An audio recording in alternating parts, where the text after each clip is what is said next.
ꯂꯪꯅꯗꯨꯅ ꯍꯥꯏꯔꯛꯄ ꯋꯥꯍꯩꯁꯤ ꯅꯨꯄꯤꯁꯤꯗꯤ ꯀꯌꯥ ꯊꯣꯏꯅ ꯇꯥꯗꯕꯒꯨꯝ ꯀꯩꯁꯨ ꯃꯥꯏꯊꯣꯡꯒꯤ ꯁꯛꯐꯝ ꯍꯣꯡꯂꯛꯇꯦ ꯃꯑꯣꯡ ꯍꯣꯡꯂꯛꯇꯕꯗꯨꯗ ꯀꯤꯕ ꯐꯔꯣꯁꯦ ꯑꯩ ꯂꯩꯌꯦꯕ ꯀꯩꯁꯨ ꯇꯧꯔꯣꯏ ꯍꯥꯏꯕ ꯑꯉꯥꯡ ꯃꯆꯥꯗꯧꯅ ꯃꯩ ꯃꯨꯠꯈꯤꯒꯕꯨ ꯅꯪꯁꯤꯗꯤꯕ ꯒꯣꯁ ꯍꯥꯎꯁꯇ ꯂꯩꯕꯁꯤꯉꯥꯏ ꯃꯥꯅꯤ ꯑꯩꯅ ꯂꯩꯔꯤꯁꯦ ꯕꯨꯠ ꯃꯀꯣꯟꯅꯤ ꯅꯪꯁꯨ ꯑꯩ ꯍꯨꯟꯗꯣꯛꯑꯃꯒ ꯑꯗꯨꯝ ꯆꯠꯈꯤ ꯍꯦꯛꯇ ꯆꯠꯂꯨꯏ ꯀꯥꯏꯗ ꯆꯠꯂꯤꯅꯣ ꯆꯠꯁꯨ ꯆꯠꯇꯅ ꯅꯍꯥꯟꯈꯩꯁꯨ ꯌꯨꯝꯗ ꯍꯜꯂꯛꯇ꯭ꯔꯤꯗꯨꯗꯤ ꯌꯨꯝꯗ ꯍꯜꯂꯛꯇꯕ ꯀꯌꯥꯝ ꯀꯨꯏꯔꯦ ꯅꯪꯗꯤ ꯅꯨꯃꯤꯠ ꯃꯁꯤꯡꯁꯨ ꯈꯪꯉꯝꯃꯣꯏ ꯑꯩꯅ ꯈꯛ ꯅꯨꯃꯤꯠ ꯃꯁꯤꯡ ꯊꯦꯛꯇꯨꯅ ꯄꯥꯕꯒꯤ ꯈꯪꯕꯅꯤ ꯋꯥꯍꯩꯗꯨ ꯇꯥꯕꯗ ꯖꯣꯔꯖꯁꯨ ꯈꯤꯇꯪꯗꯤ ꯅꯨꯡꯉꯥꯏꯇꯕ ꯐꯥꯎꯔꯛꯏ ꯍꯨꯟꯗꯣꯛꯇꯨꯅ ꯊꯝꯂꯝꯕꯗꯣ ꯅꯥꯏꯇꯣꯟ ꯇꯨꯃꯤꯟꯅ ꯂꯩꯔꯝꯒꯅꯤ ꯈꯪꯉꯤ ꯉꯥꯛꯁꯨ ꯈꯨꯠꯁꯥ ꯊꯦꯛꯇꯨꯅ ꯄꯥꯔꯤꯕꯅꯤ ꯅꯨꯄꯤꯁꯤꯒꯤ ꯁꯛꯇꯝ ꯎꯗꯕ ꯈꯣꯟꯖꯦꯜ ꯇꯥꯗꯕ ꯅꯨꯃꯤꯠꯁꯤ ꯑꯗꯨꯅ ꯃꯥꯅ ꯋꯥꯕꯒꯨꯝ ꯇꯝꯅꯁꯨ ꯋꯥꯔꯝꯒꯗ꯭ꯔꯥ ꯈꯟꯖꯩ ꯐꯅ ꯌꯥꯅꯤꯡꯗꯦ ꯍꯥꯏꯗꯨꯅꯁꯨ ꯃꯉꯣꯟꯗꯗꯤ ꯅꯨꯄꯤꯁꯤ ꯉꯥꯡꯅꯤꯡꯕ ꯍꯥꯏꯅꯤꯡꯕ ꯄꯟꯗꯨꯅꯁꯨ ꯊꯝꯂꯝꯗꯦ ꯃꯈꯣꯏ ꯑꯅꯤꯕꯨ ꯂꯩꯔꯕꯗꯤ ꯅꯨꯡꯁꯤ ꯋꯥꯔꯤ ꯅꯠꯇ꯭ꯔꯕꯁꯨ ꯈꯔ ꯈꯠꯅ ꯈꯔ ꯆꯩꯅ ꯑꯃꯨꯛꯁꯨ ꯂꯛꯅꯗꯨꯅ ꯑꯋꯥꯏ ꯑꯈꯨꯝ ꯇꯧꯔꯒ ꯋꯥꯈꯜ ꯅꯨꯡꯉꯥꯏꯇꯕ ꯈꯨꯗꯤꯡꯁꯨ ꯑꯃꯅ ꯑꯃꯒꯤ ꯊꯨꯒꯥꯏꯅꯔꯤꯕꯅꯤ ꯊꯕꯛꯅ ꯌꯥꯗ ꯇꯧꯔꯤꯅꯤ ꯑꯩꯅ ꯍꯜꯂꯛꯅꯤꯡꯗꯕ ꯅꯠꯇꯦ ꯀꯤꯁꯨ ꯅꯪꯅ ꯑꯩꯉꯣꯟꯗ ꯋꯥꯔꯧꯔꯒ ꯑꯩꯅ ꯁꯥꯎꯔꯒ ꯍꯜꯂꯛꯇ꯭ꯔꯒ ꯑꯩ ꯏꯊꯟꯇ ꯍꯨꯟꯗꯣꯛꯑꯃꯒ ꯍꯜꯂꯛꯇꯦ ꯑꯩ ꯅꯨꯡꯉꯥꯏꯔꯝꯅꯤ ꯈꯟꯕ꯭ꯔꯣ ꯌꯨꯝꯗꯗꯤ ꯃꯩꯅ ꯄꯨꯡꯉꯥꯟ ꯉꯥꯜꯂꯤꯗꯨꯗꯤ ꯕꯕꯥ ꯏꯃꯥ ꯏꯆꯟ ꯂꯣꯏꯅ ꯂꯩꯔꯤꯗꯨꯗꯤ ꯀꯤꯅꯤꯡꯉꯥꯏ ꯑꯣꯏꯗꯦꯅ ꯑꯗꯨ ꯈꯟꯗꯅ ꯊꯅꯝꯕꯅꯤ ꯑꯩꯅ ꯅꯪ ꯂꯩꯊꯣꯛꯄ ꯅꯠꯇꯦ ꯃꯩ ꯃꯝꯂꯦ ꯍꯥꯏꯕ ꯅꯠꯇꯦ ꯑꯩꯕꯨ ꯑꯉꯥꯡ ꯃꯆꯥꯔꯣ ꯅꯪꯅ ꯑꯩ ꯍꯨꯟꯗꯣꯛꯑꯝꯃꯦ ꯍꯥꯏꯕꯅꯤ ꯑꯩꯅ ꯍꯥꯏꯁꯦ ꯋꯥ ꯊꯩꯗꯣꯛꯀꯅꯣ ꯑꯣꯟꯅꯕ ꯄꯥꯎꯈꯨꯝꯁꯨ ꯇꯥꯅꯤꯡꯗꯦ ꯕꯕꯥ ꯍꯣꯏ ꯏꯃꯥ ꯍꯣꯏ ꯂꯣꯏꯅ ꯂꯩꯔꯤꯗꯨꯗꯤ ꯑꯗꯨꯒꯤ ꯑꯩꯅ ꯅꯪ ꯅꯇꯣꯝꯇ ꯊꯅꯝꯕꯅꯤ ꯑꯗꯨ ꯑꯣꯏꯁꯨ ꯑꯩꯅ ꯊꯣꯡꯕ ꯆꯥꯛꯁꯨ ꯆꯥꯗꯦ ꯉꯁꯤ ꯆꯥꯏꯗꯨꯗꯤ ꯉꯔꯥꯡ ꯆꯒꯦꯝ ꯄꯣꯝꯕꯁꯨ ꯆꯥꯎ ꯌꯥꯗꯦ ꯍꯟꯅꯐꯥꯎ ꯌꯦꯡꯂꯝꯗꯒꯩ ꯆꯠꯈꯤꯕ ꯅꯠꯇ꯭ꯔꯣ ꯄꯨꯛ ꯊꯟꯒꯠꯄꯩꯅꯤ ꯑꯗꯨꯗꯤ ꯅꯪ ꯅꯨꯡꯁꯤꯗꯕꯩꯁꯨ ꯅꯠꯇꯅ ꯇꯥꯝꯅꯥꯗꯣ ꯍꯟꯗꯛꯇꯤ ꯁꯨꯠ ꯃꯈꯣꯜ ꯊꯣꯛꯅ ꯀꯞꯄꯛꯏ ꯃꯈꯣꯜ ꯅꯤꯛꯅꯤ ꯋꯥ ꯉꯥꯡꯂꯝꯕꯗꯒꯤ ꯀꯞꯄꯛꯄꯅꯤ ꯅꯨꯄꯥꯁꯤꯅ ꯄꯤꯔꯛꯂꯤꯕ ꯄꯥꯎꯈꯨꯝꯁꯤ ꯃꯍꯥꯛꯅ ꯑꯄꯦꯟꯕ ꯑꯣꯏꯗꯦ ꯀꯞꯄꯛꯄꯗꯨꯗ ꯇꯞꯅ ꯑꯁꯦꯡꯕ ꯄꯥꯎꯈꯨꯝ ꯑꯣꯏꯅ ꯍꯥꯏꯔꯛꯏ ꯍꯩꯃꯥ ꯀꯞꯄꯕꯣ ꯑꯩ ꯅꯨꯡꯁꯤꯗꯦ ꯍꯥꯏꯔꯒ ꯀꯩꯒꯤ ꯀꯞꯄꯤꯅꯣ ꯅꯪꯗꯤ ꯑꯩ ꯅꯨꯡꯁꯤꯗꯦ ꯍꯥꯏꯗꯥꯏꯅꯦ ꯅꯪꯅ ꯅꯨꯡꯁꯤꯗꯕꯅꯤꯅ ꯅꯪꯅ ꯎꯗꯅꯕ ꯆꯠꯄꯅꯤ ꯑꯩꯗꯤ ꯅꯪꯅ ꯍꯔꯥꯎꯅꯕ ꯅꯪꯅ ꯅꯨꯡꯉꯥꯏꯅꯕ ꯅꯪ ꯅꯨꯡꯁꯤꯕꯅꯤꯅ ꯅꯪꯒꯤ ꯑꯄꯥꯝꯕꯗꯨꯗꯅꯤ ꯑꯩꯅ ꯇꯧꯅꯤꯡꯕ ꯅꯪꯅ ꯑꯩ ꯍꯩꯅꯗꯦ ꯍꯥꯏꯕꯅꯤꯅ ꯅꯃꯥꯡꯗ ꯃꯤꯀꯨꯞ ꯑꯃꯐꯥꯎ ꯄꯟꯊꯔꯒ ꯅꯪꯒꯤ ꯃꯨꯠꯇꯣ ꯊꯨꯒꯥꯏꯅꯤꯡꯗꯕ ꯑꯗꯨꯒꯤꯅꯤ ꯅꯨꯄꯤꯁꯤ ꯋꯥꯍꯩꯗꯨꯅ ꯃꯕꯨꯛꯅꯤꯡ ꯅꯨꯡꯁꯤꯍꯜꯂ ꯃꯥꯜꯂꯤ ꯍꯦꯟꯅ ꯑꯗꯨꯝ ꯀꯞꯄꯛꯏ ꯑꯁꯨꯛ ꯅꯨꯡꯁꯤꯕ ꯃꯍꯥꯛꯁꯤ ꯑꯃꯨꯛꯁꯨ ꯃꯥꯕꯨ ꯋꯥꯔꯧꯕ ꯃꯥꯜꯍꯟꯕ ꯇꯥꯝꯅꯥꯒꯤ ꯆꯃꯝꯅꯕ ꯒ꯭ꯌꯥꯟ ꯇꯥꯗꯕ ꯃꯇꯧꯅꯤ ꯑꯗꯨꯕꯨ ꯋꯥꯔꯧꯔꯕꯁꯨ ꯅꯨꯡꯁꯤꯕꯤꯔꯕꯁꯨ ꯊꯃꯣꯏꯗ ꯄꯦꯟꯗꯕ ꯊꯝꯅꯤꯡꯗꯦ ꯐꯥꯎꯖꯔꯁꯅꯨ ꯊꯃꯣꯏꯗꯨꯗ ꯑꯄꯥꯝꯕ ꯄꯨꯝꯕ ꯋꯥꯔꯧꯈ꯭ꯔꯔꯣꯏ ꯑꯩꯗꯤ ꯅꯪ ꯅꯨꯡꯁꯤꯕꯅꯤꯅ ꯈꯟꯖꯩ ꯅꯨꯄꯥꯁꯤꯁꯨ ꯁꯦ ꯀꯞꯄꯅꯣꯕ ꯅꯪꯅ ꯑꯩ ꯅꯨꯡꯁꯤꯕꯤꯗ꯭ꯔꯁꯨ ꯑꯩ ꯋꯥꯔꯧꯗꯦ ꯅꯉꯣꯟꯗ ꯋꯥꯔꯧꯒꯦ ꯈꯜꯂꯁꯨ ꯉꯝꯗꯦꯕ ꯀꯨꯏꯅ ꯋꯥꯔꯧꯕ ꯉꯝꯗꯦꯕ ꯈꯪꯉꯤ ꯑꯩꯉꯣꯟꯗ ꯑꯗꯨꯝ ꯋꯥꯔꯧꯕ ꯉꯝꯗꯦ ꯍꯥꯏꯔꯒ ꯑꯗꯨꯝ ꯋꯥꯔꯧꯕꯅꯤ ꯅꯪꯗꯤ ꯋꯥꯔꯧꯗꯦ ꯍꯥꯏꯕ ꯅꯨꯡꯁꯤꯕꯅꯤꯅ ꯅꯨꯡꯁꯤ ꯈꯧ ꯂꯥꯡꯕꯅꯦ ꯑꯩꯗꯤ ꯑꯗꯨꯅ ꯅꯪꯒꯤ ꯑꯩꯕꯨ ꯅꯨꯡꯁꯤꯗꯕ ꯏꯟꯊꯣꯛꯄ ꯃꯥꯟꯕ ꯅꯇꯧ ꯑꯃꯅ ꯑꯩꯁꯨ ꯉꯥꯏꯍꯥꯛꯇꯤ ꯍꯦꯛꯇ ꯋꯥꯔꯧꯔꯣꯏꯒꯦ ꯉꯝꯗꯦ ꯇꯝꯅꯥ ꯑꯩ ꯉꯝꯗꯦ ꯑꯩ ꯀꯨꯏꯅ ꯋꯥꯔꯧꯕꯁꯨ ꯉꯝꯗꯦ ꯑꯗꯨꯗꯤ ꯑꯍꯤꯡ ꯍꯜꯂꯛꯇꯕ ꯌꯥꯔꯣꯏ ꯌꯨꯝꯗ ꯂꯥꯛꯑꯣ ꯌꯨꯝꯗ ꯆꯥꯛ ꯆꯥꯎ ꯑꯩꯅ ꯊꯣꯡꯕ ꯆꯥꯛꯁꯨ ꯆꯥꯎ ꯑꯩꯅ ꯀꯟꯕ ꯏꯁꯤꯡꯁꯨ ꯊꯛꯎ ꯅꯪꯅ ꯊꯣꯡꯕ ꯆꯥꯛꯁꯨ ꯆꯥꯒꯦ ꯅꯪꯅ ꯀꯟꯕ ꯏꯁꯤꯡꯁꯨ ꯊꯛꯀꯦ ꯑꯗꯨꯕꯨ ꯅꯪꯅ ꯑꯩꯒꯤ ꯃꯐꯝ ꯑꯃ ꯄꯤꯗ꯭ꯔꯤ ꯐꯥꯎꯗꯤ ꯅꯪꯅ ꯑꯩꯕꯨ ꯅꯨꯡꯁꯤ ꯍꯥꯏꯗ꯭ꯔꯤ ꯐꯥꯎꯗꯤ ꯌꯨꯝꯗ ꯂꯩꯌꯣ ꯌꯨꯝꯗ ꯍꯜꯂꯣ ꯍꯥꯏꯕꯁꯤꯃꯗꯤ ꯍꯥꯏꯔꯅꯨ ꯅꯪꯅ ꯑꯩ ꯍꯩꯅꯗ꯭ꯔꯒ ꯑꯩꯅ ꯅꯪꯒꯤ ꯅꯅꯥꯛꯇ ꯀꯃꯥꯏꯅ ꯂꯩꯌꯣ ꯍꯥꯏꯅꯣ ꯑꯩꯒꯤꯁꯨ ꯈꯤꯇꯪ ꯈꯜꯂꯣ ꯅꯨꯡꯁꯤꯌꯦ ꯏꯐꯤꯡ ꯐꯤꯡꯅ ꯅꯪꯍꯧꯔꯦ ꯃꯇꯥꯒꯨꯝ ꯁꯠꯄꯤꯔꯩ ꯄꯥꯎꯈꯨꯝꯗꯣ ꯍꯥꯏꯔꯛꯀꯅꯤ ꯍꯥꯏꯕꯁꯨ ꯈꯤꯇꯪ ꯊꯥꯖꯕ ꯋꯥꯠꯂꯨꯕꯅ ꯖꯣꯔꯖꯁꯨ ꯇꯨ ꯆꯨꯡꯉꯤ ꯄꯥꯎꯈꯨꯝ ꯄꯤꯔꯛꯂꯤꯕꯤ ꯃꯍꯥꯛꯀꯤ ꯁꯛꯇꯝꯁꯤꯁꯨ ꯃꯤꯀꯨꯞꯇꯨꯗ ꯌꯦꯡꯅꯤꯡꯂꯨꯏ ꯅꯨꯡꯁꯤꯕ ꯄꯟꯕ ꯁꯨꯞꯅꯒꯤ ꯋꯥꯍꯩ ꯁꯤꯈꯛꯁꯤꯅ ꯑꯁꯨꯛ ꯊꯃꯣꯏꯒꯤ ꯁꯛꯐꯝ ꯍꯣꯡꯍꯟꯕꯅꯤ ꯃꯒꯨꯟ ꯂꯩꯈ꯭ꯔꯦ ꯇꯥꯝꯅꯥꯒꯤ ꯋꯥꯍꯩꯁꯤ ꯑꯗꯨꯕꯨ ꯃꯒꯨꯟ ꯂꯩꯔꯤꯕ ꯋꯥꯍꯩꯁꯤꯁꯨ ꯑꯇꯣꯞꯄ ꯀꯅꯥ ꯑꯃꯅ ꯍꯥꯏꯔꯛꯂꯕꯗꯤ ꯃꯒꯨꯟ ꯃꯆꯦꯠ ꯑꯃ ꯐꯥꯎꯕ ꯌꯥꯎꯔꯝꯗꯕꯁꯨ ꯌꯥꯏ ꯅꯪ ꯅꯨꯡꯁꯤꯌꯦ ꯖꯣꯔꯖꯁꯨ ꯇꯨꯃꯤꯟ ꯇꯥꯏ ꯈꯤꯇꯪꯁꯨ ꯃꯥꯏꯊꯣꯡꯗꯣ ꯉꯥꯟꯊꯣꯔꯛꯏ ꯃꯤꯍꯨꯜꯁꯨ ꯃꯈꯣꯜꯁꯨ ꯈꯤꯇꯪ ꯊꯣꯛꯂꯛꯏ ꯁꯦꯀꯦꯟ ꯈꯨꯗꯤꯡꯒꯤ ꯊꯃꯣꯏ ꯑꯣꯠꯀꯟꯕꯤꯁꯤ ꯃꯔꯣꯜ ꯆꯨꯝꯍꯜꯂꯒꯦ ꯈꯜꯂ ꯃꯥꯜꯂꯤ ꯅꯨꯡꯁꯤ ꯍꯥꯏꯕ ꯄꯥꯎꯈꯨꯝꯁꯤ ꯄꯦꯟꯗ꯭ꯔꯤ ꯊꯥꯖꯕ ꯉꯝꯗ꯭ꯔꯤ ꯈꯜꯂꯤ ꯅꯨꯡꯁꯨ ꯅꯨꯡꯁꯤꯗꯅ ꯅꯨꯡꯁꯤꯕ ꯁꯥꯔꯒ ꯑꯩ ꯑꯣꯜꯂꯤꯅꯤ ꯅꯪꯒꯤꯗꯣ ꯀꯥꯏꯍꯧꯕꯅꯦ ꯑꯩꯕꯨ ꯅꯪꯗꯤ ꯃꯤ ꯀꯥꯏꯍꯧꯕ ꯌꯥꯝ ꯍꯩꯕꯤꯅꯤ ꯅꯪꯅ ꯑꯩꯁꯦ ꯈꯔ ꯊꯦꯝꯖꯤꯟꯅꯔꯒ ꯑꯗꯨꯝ ꯂꯥꯛꯄꯅꯤ Nangu khazik thawao aibu nungsibaga pokpro khumune Kitangsu ikai bapa komoina thokadore wahangom mahagna khanba wakal kharaso khanganduna asum hangakpani nupisida pakhom pidri phau giri takwa kanba nupani aduna pakhom amadi pirege honajei adubu magi ikai jaba mataudo urabra tanja chana maiduso salai leiramba wakal singdo anganwa mahakna amada thaiduna pukibagum nupisi masakra handore oinajaba pamjaba nungsiwai ngaijaba nupasi khara sauningai yer kraponi tan kaibe macha singsi machina tumina solakpani nupisi so kaigumba manga ki habadi tai adubu kari haino habadi tamangamdri tabangamdrabasu mawung matauda kitangdi khangi mamai mamito phiziduna taithoi makhoi anisi wari suksan sana kidabagum leikibaduda nupasina oh mailadi sumai tongna boire tumuro thengamani hayeng hau thengni aina thengdoni nanga thengdonati mai lakpase nangidi irujaning maga thongra tilakpaga chapchara mani ne ai khangeba nongdam basijuba pido chomali he pigi michang yam leimeni adugane tabra nongdam baga nanga ge marakta affairs ka lerma ba nungai ni jorasu yam lon bahibra tumdana joralon base masaku ba phangdaba nongdam baga aiga kamaina koinani film dasu line mi danga yam leidaine taningdi oiroidaba wayam ngamba yam hainang haibanate sum wakhala lapodo haibani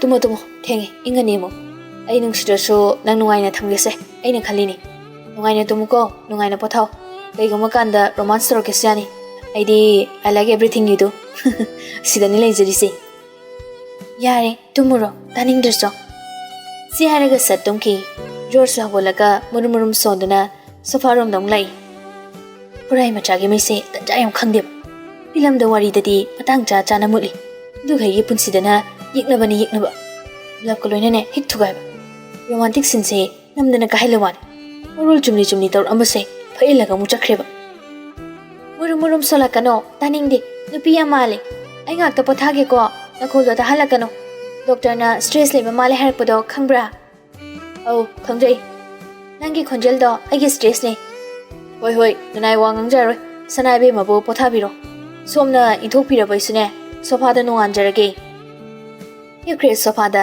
janbai chanda boy tenga thengbuda adumak tumthakre tamna na muktumdri tamna hogolaga phamung mayai da phamaga George de yenglami ingmagi masa khajek tasalaga tumni da nungai tramali mana sableba blanket to paikalaga George ki manakta laktana tamna muk subjin birami nungsi ai sinang manungsi mayam nungsi amuksu floor makada phamaga George ki mamai da muni yingi sidabu kanana nungsiroideno nangi mit ani pisum chimbal suga tum leiba maithong nawong na taw minok loina nungsi loina yenglu khudingna aibu ngahonbani mahonbasina siyongna aina mo wazabani mga khra pairaga makuna mana sangna faina tingthori adubada kitanga mungnoi tuminina agang masadongna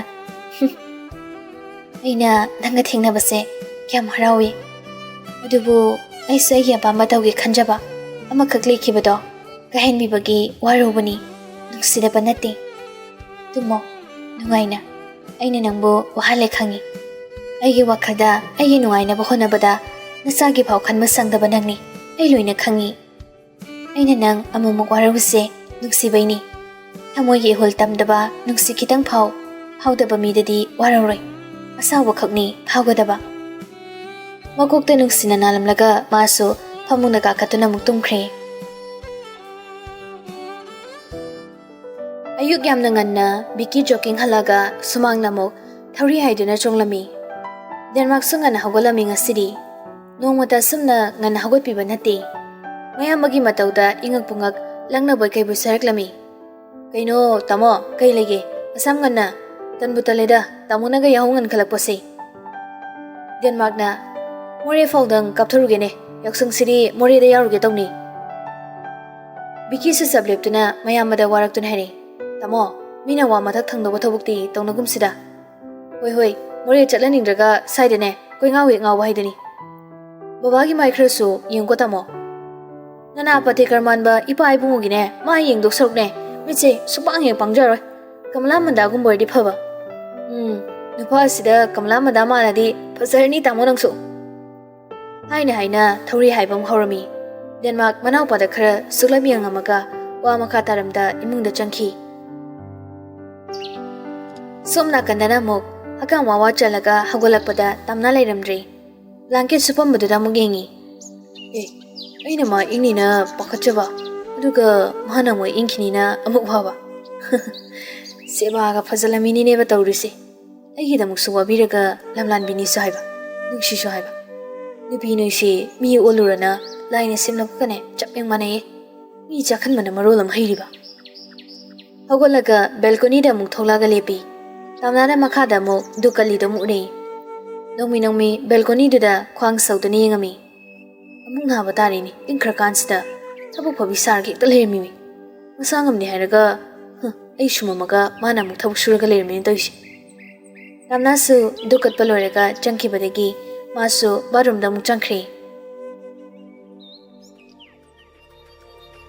Nongthangdo tapthai ge keraga ayuk angan maduda kwa matab amasu khajaina kalamada paiduna sumangna nel color sanglami jenbu sunga saidagi phamduna morasari sana yengi yauna yengbani magi nupina kerido wiman khre aduna khaji dagi saunglabani khanaba tanbana tumi lesinbani loimanda baduda makhun ngak leplaga ayuk sida karino tawridubo tapthai ge keriduna karigino Nongthang sugenga yengbirakpa nate tumina nail color do phupu kamdana sanglibani jen badu khara phingna morasina thomadine green kani ko nupinang thomaura Nongthang do sabtra khajek hapchilaga ho kaidawrage aina ngasi marup taye aduna chalu doini maram leidani kirini sathokpada kok sangbai muk chawraga chalo hairo yauksu yaukrida noigi marupse kari marup no sel collection loikhri anoba mok puthana doini sel kai rudoini aduna bank da susangni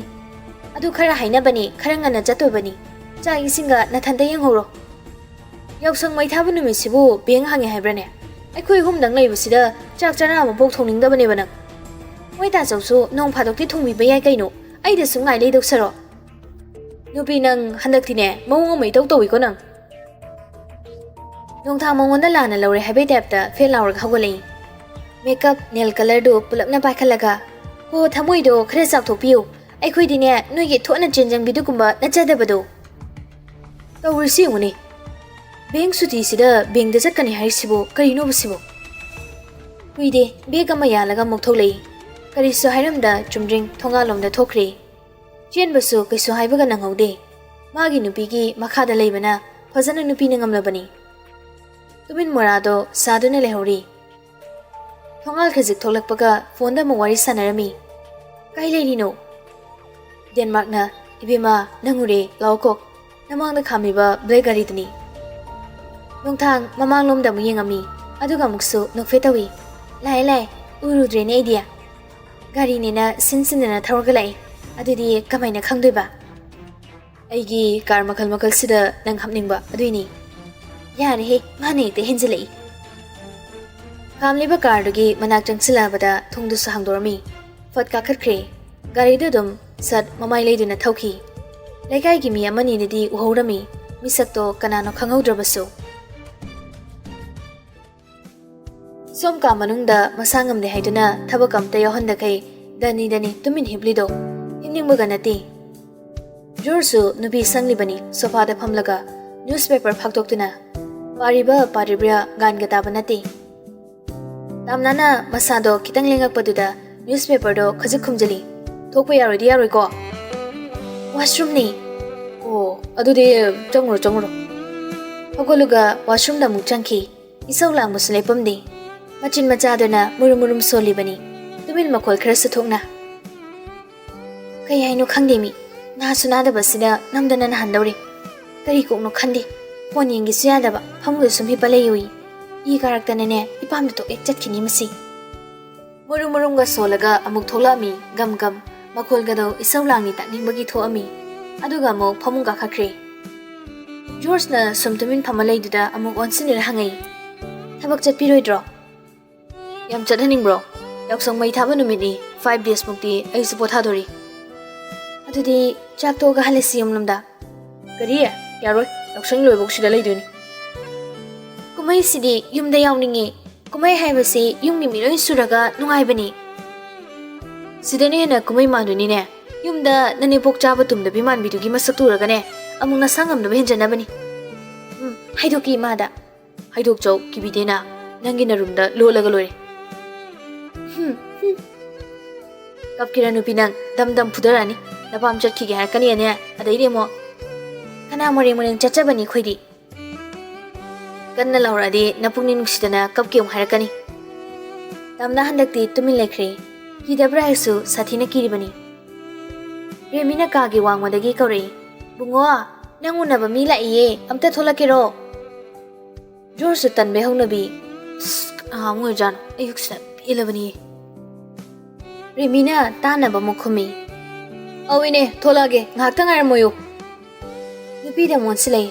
Hojik laiba postudagi lengam bayarko ai changaktriba. Sorse thingam doira. Machi lengdabi holomo. Hagotuna muk thokre. Tamna su George thokibaduda fukagolaga balcony duda muk tholage. Is aibu lengam bayaroi kaina. Mawa slobide. Koi lenglinge koi chachatke ba kibide. Dance tum toksira khangde. Hubo sunga maidabada dap mapawain tawandana. Ngak sum lepambani sumang makharom hauna launa bodo mukhang tatari. Tamna su balcony dagi sumang nomda yingthar ami. Mangolda launa bana uge phangdi. Honjal tamak tabani. Ngak lerga kharapingna nupama gelomda thokibadu surei. Madugi matung flower pot sama sumang tamna laktana paithoraga pungchai chairi duda tarmi. Sumba thabaksi magi nupana natana kanamtana tawre haibasu khangi. Ibam mamaduda karinuma tawre haina thinglamna masu ka manungda changsilai. Ade mung mapalomda thoklaga makhada makhongyangna thangduna chenboi kaiboi kumtharei. Mangolde kanthoke tawbaga ising pik thana haptuna mathaire khiliba steel batindo makhongna langna mukau khibado tamna do kangpre khangna masada chongkhali. Eron sulairami erona kana masa phaduna themi. Yarse toge dorge manargum siba. Jor sunem thade makhol mawaga chawbaga kedobai khaminoba khare ye hodongni ne business tawrise phagi bharangi data kedo khaminoba panglang la phangiroi tanara kharge yeruki thadose ai bar khanoi nupa nang ai khamakanu yadeba madu khangange bai. Jor so khara phingna mo prabab thoki ke tawbani.